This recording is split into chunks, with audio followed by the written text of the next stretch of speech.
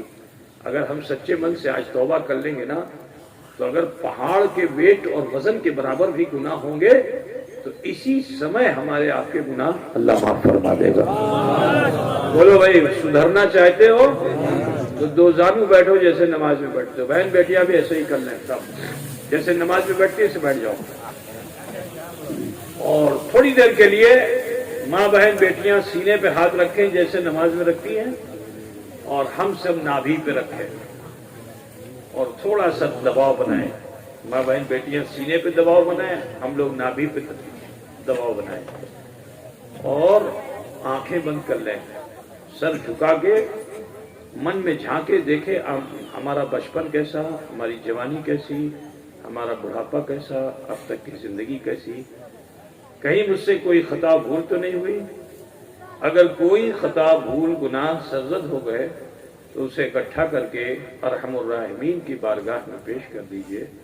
وہ غفور ہے، رحیم ہے، ہمارے آپ سب کے چھوٹے بڑے گناہوں کو معاف فرمانے والا ہے۔